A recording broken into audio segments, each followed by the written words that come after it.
Assalamualaikum warahmatullahi wabarakatuh dan semangat pagi semua.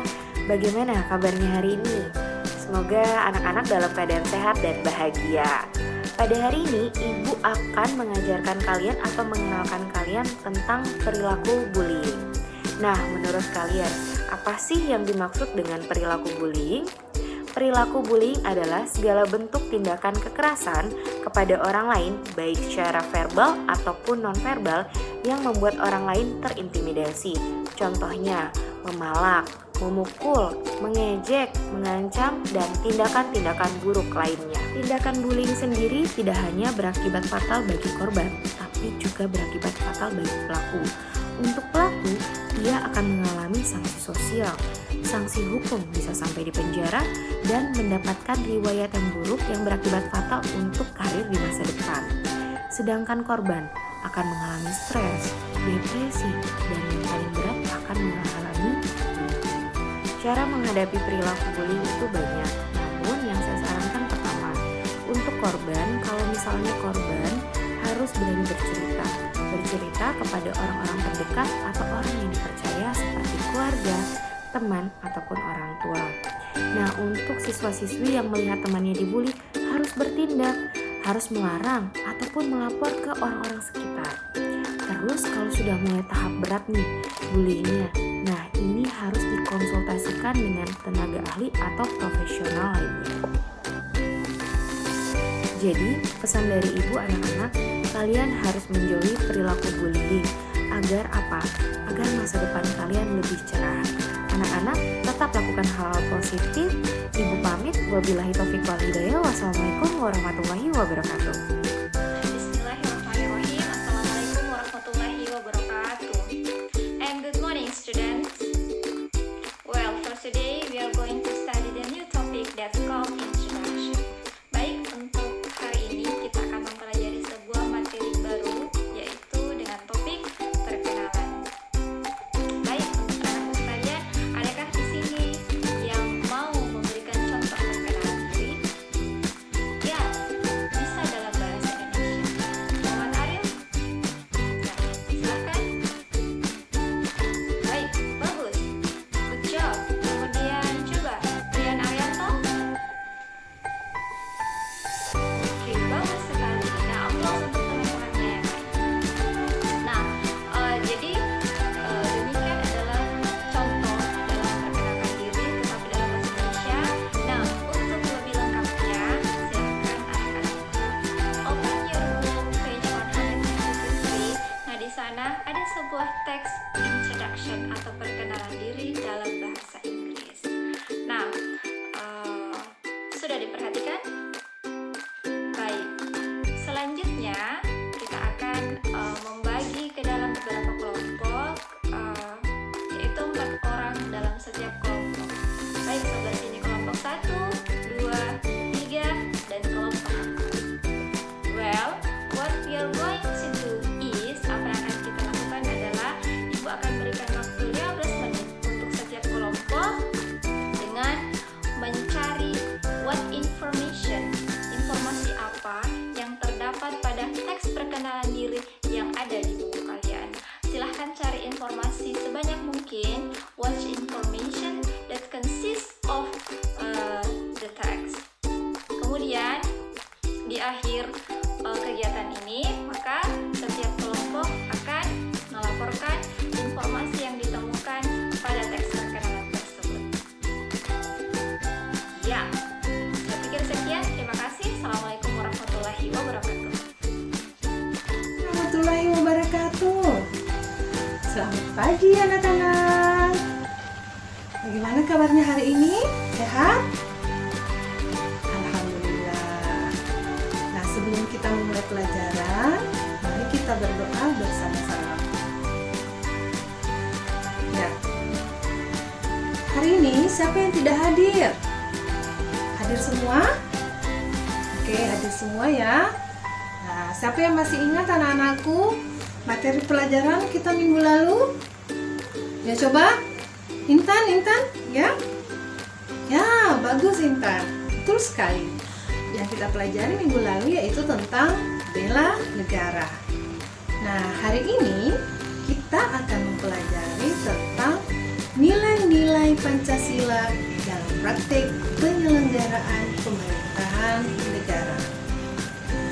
Adapun tujuan dari kita mempelajari materi ini yaitu diharapkan nanti anak-anakku sekalian dapat memahami bagaimana nilai-nilai Pancasila dalam praktik penyelenggaraan pemerintahan negara. Nah, untuk bisa lebih memahami tentang materi ini, olehnya itu, mari anak-anakku sekalian, kita saksikan video berikut ini. Nah, setelah menyaksikan video tadi, Ibu mau tanya, nah, adakah permasalahan yang anak-anakku dapati dalam video tadi? Ya, coba. Ridho. Ya, betul sekali. Ada lagi? Ya. Oke, ini. Ya, betul. Ya, jadi ada beberapa permasalahan yang kita hadapi di sini. Nah, untuk membahasnya, olehnya itu Ibu akan membagi kelompok ya menjadi 4. Nah, masing-masing kelompok. Jadi kelompoknya yang kita pakai yang minggu lalu saja ya, kelompoknya ya. Ya, yang sudah ada. Nah, masing-masing kelompok Ibu akan membagikan LKPD. Ya. Ya, oke. Bismillahirrahmanirrahim. Assalamualaikum warahmatullahi wabarakatuh. Anak-anakku kelas 8 yang hebat, soleh dan soleha. Alhamdulillah hari ini kita bertemu kembali dalam pembelajaran fikih. Kali ini materinya adalah kesempurnaan rukun Islam dengan haji dan umrah. Anak-anakku, tahukah kamu apa itu haji? Haji menurut bahasa memiliki arti al-qasdu, artinya menyengaja. Sedangkan menurut istilah haji adalah suatu ibadah yang dilakukan dengan sengaja ke Baitullah Makkah dengan maksud beribadah semata-mata karena Allah dengan syarat dan rukun tertentu.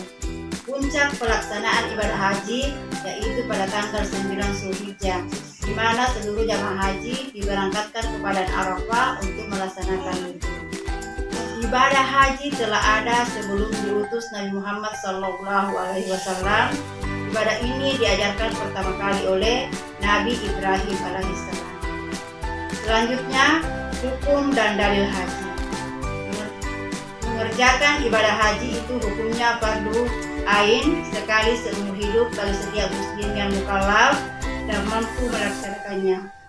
Adapun dalil haji yaitu Bismillahirrahmanirrahim. Walillahi 'alan nasi hajjul baiti man istata'a ilaihi sabila. Kemudian syarat wajib haji. Yang pertama adalah Islam, yang kedua balik, yang ketiga berakal sehat, yang keempat merdeka, yang kelima istita'ah. Syarat sahnya haji yang pertama adalah Islam, yang kedua adalah berakal sehat. Kemudian selanjutnya rukun haji. Rukun haji yang pertama adalah ihram atau niat yang ditandai dengan memakai pakaian putih tidak berjahit bagi laki-laki. Rukun yang kedua adalah wukuf. Rukun yang ketiga adalah tawaf. Kemudian rukun yang keempat adalah sha'i. Kemudian rukun yang kelima adalah tahallul. Cukup sekian pembelajaran kita pada hari ini dan saya akhiri dengan ucapan Assalamualaikum warahmatullahi wabarakatuh. Mulai. Baik, jadi kalian sudah duduk dengan kelompok yang sudah Ibu bagi ya. Jadi kelompoknya berdasarkan permen yang dipakai. Sambil menikmati permen, coba kalian lihat gambar yang sudah Ibu tampilkan. Iya, jadi gambarnya tentang penyakit kronis. Setelah itu kita lihat lagi video yang saya putar, oke? Saksikan videonya. Baik. Nah, setelah melihat video tadi, Ibu sudah membagikan RKS berdasarkan yang ada Ibu letakkan di meja masing-masing. Silakan kalian baca. Jadi di RKS tersebut kita akan membahas tentang jenis-jenis zat adiktif dan dampak zat adiktif terhadap tubuh kita. Ya, kenapa? Benar. Untuk menjawab RKS tersebut, kalian boleh Google, dari buku, dari video yang kita dibagikan, dari gambar, kalian boleh dapatkan dari situ ya. Jadi hasil diskusi kalian tulis di kertas karton ya, kertas karton yang sudah Ibu bagikan. Oke, Ibu kasih waktu 15 menit ya untuk mengumpulkan datanya. Baik, sudah 15 menit. Nah, tolong angkat tangan yang mau mempresentasikan hasil diskusinya pertama kali sekelompok. Oke, kelompok 3 silahkan. Jadi silahkan kita perhatikan kelompok 3 menyampaikan hasil diskusinya. Setelah itu yang ingin bertanya silahkan bertanya. Baik, hebat semua. Jadi setelah tampil semua kelompok menghasilkan hasil yang luar biasa sekali. Nah, iya, bentar. Cuman sayang ada satu kelompok yang belum terlalu maksimal hasilnya ya, tapi semuanya Ibu beri aplaus. Hebat semua. Anak-anakku sekalian, jadi berdasarkan hasil belajar kalian kita akan menarik kesimpulan tentang jenis-jenis zat aditif dan apa dampaknya kepada tubuh kita. Assalamualaikum warahmatullahi wabarakatuh. Anak-anakku sekalian yang saya cintai, pada hari ini, pada pertemuan yang lalu kita sudah membahas masalah tata cara bersuci dari hadas dan najis. Nah, sekarang kita akan melanjutkan materi kita dengan materi yang lain, yaitu KD 3.3, yaitu menganalisis ketentuan salat fardu 5 waktu. Anak sekalian, apakah kalian sudah mengerti atau sudah paham apa itu salat? Kemudian, apakah kalian pernah melaksanakan salat? Kalau kalian pernah melaksanakan salat, berarti kalian sudah tahu dan sudah paham apa itu salat. Jadi salat itu adalah doa. Kemudian menurut istilah, salat adalah segala perbuatan atau perkataan dimulai dari niat dan diakhiri dengan salam. Kemudian sebelum kita melaksanakan salat, yang perlu kalian pahami adalah apa yang harus kita lakukan, yaitu harus kita perhatikan apa itu syarat wajibnya dan apa itu syarat sahnya. Syarat wajib itu tentu yang bisa melaksanakan salat adalah yang beragama Islam, kemudian yang kedua adalah balik, kemudian yang ketiga berakal sehat, kemudian yang keempat suci dari hadas dan najis. Kemudian apa itu syarat-syarat sahnya? Syarat sahnya yaitu seperti tadi, suci dari hadas dan najis. Kemudian yang kedua beragama Islam. Yang ketiga sudah tiba waktu salat. Kemudian yang keempat menutup aurat. Dan yang kelima adalah menghadap ke kiblat. Jadi inilah yang akan kita pelajari pada kesempatan ini. Dan saya persilahkan kepada anak-anak sekalian untuk membuka materi baik di buku paket maupun di internet atau di referensi lain untuk memperkuat pengetahuan Anda. Nah, sejauh ini yang kalian tahu tentang renang apa? Olahraga dalam air, apa lagi? Ayo, berbagi gaya. Itu lagi, apa lagi? Ada apa lagi? Jadi betul yang tadi semua gerakan apa? Olahraga air, kemudian memiliki berbagai gaya, kemudian berpindah tempat di air. Jadi renang adalah salah satu cabang olahraga air yang dilakukan dengan cara bergerak atau berpindah tempat secara cepat dan teratur menggunakan gerakan tangan dan juga kaki. Tangan, kaki, itu luar biasa. Jadi kita tidak bisa berenang kalau tidak ada gerakan tangan dan kaki. Kemudian tadi ada dikatakan ideal memiliki berbagai macam gaya. Ada yang tahu gaya apa saja? Di dalam olahraga renang terdapat 4 macam gaya. Yang pertama adalah gaya bebas, yang kedua gaya dada, yang ketiga gaya punggung, dan yang keempat gaya kupu-kupu.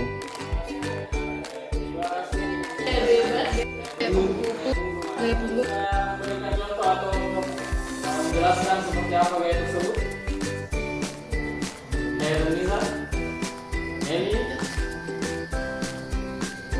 atau kita yang tebak-tebakan. Saya melakukan gerakan kalian tebak ini gerakannya gaya apa ya? Misalnya gerakannya seperti ini. Gaya apa? Ya, kalau misalnya gerakannya begini. Gaya dada. Gaya dadanya gerakannya begini. Apa? Luar biasa. Jadi tepuk tangan semua dulu. Assalamualaikum warahmatullahi wabarakatuh. Syukur alhamdulillah, pada hari ini kita akan belajar lagi bahasa Indonesia. Materinya tentang surat lamaran pekerjaan. Apa itu surat lamaran pekerjaan? Ya, surat lamaran pekerjaan adalah surat yang ditulis oleh seseorang yang ditujukan kepada perusahaan atau instansi untuk melamar pekerjaan atau untuk diterima di perusahaan atau di instansi tersebut. Adapun unsur-unsur surat lamaran pekerjaan adalah yang pertama, tempat dan tanggal penulisan surat yang pada umumnya ditulis di sebelah kanan atas. Yang kedua adalah perihal, dan yang ketiga lampiran. Yang keempat alamat yang dituju. Yang kelima pembuka surat, contohnya dengan hormat. Kemudian yang selanjutnya adalah pembuka surat. Kalau berdasarkan inisiatif sendiri, saya yang bertanda tangan di bawah ini. Yang selanjutnya adalah isi, kemudian apalagi penutup, salam penutup, hormat kami contohnya, hormat kami, kemudian nama dan tanda tangan. Ya, jadi itulah unsur-unsur surat lamaran pekerjaan. Bagaimana semuanya, sudah paham?